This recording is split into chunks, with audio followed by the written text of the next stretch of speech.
Jai Sri Krishna.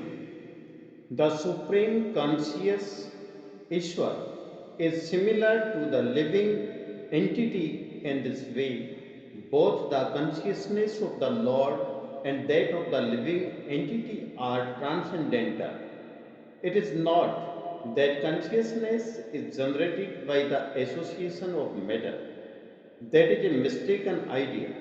The theory that consciousness develops under certain circumstances of material combination is not accepted in the Bhagavad Gita. Consciousness may be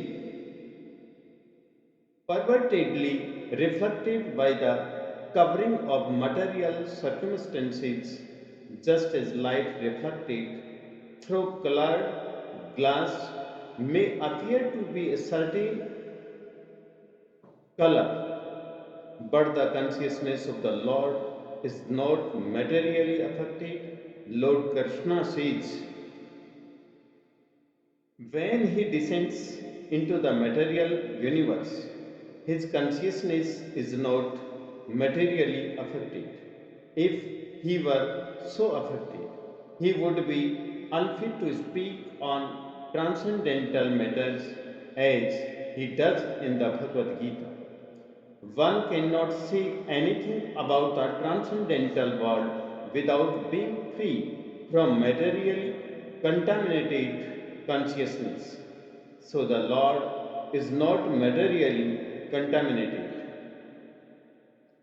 Our consciousness at the present moment, however, is materially contaminated. The Bhagavad Gita teaches that we have to purify the material contaminated consciousness.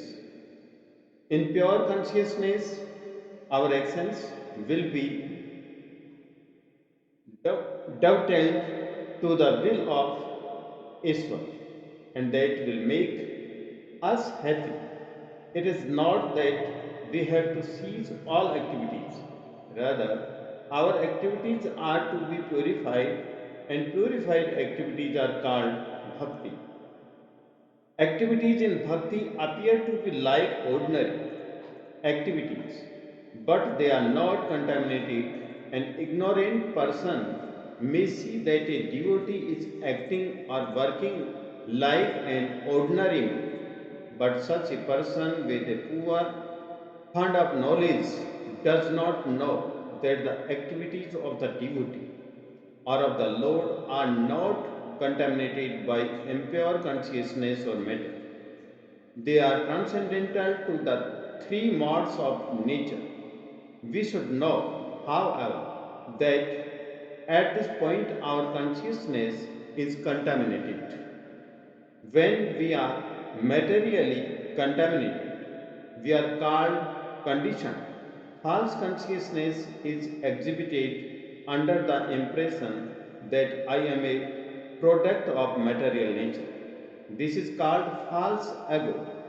One who is absorbed in the thought of bodily conception cannot understand his situation.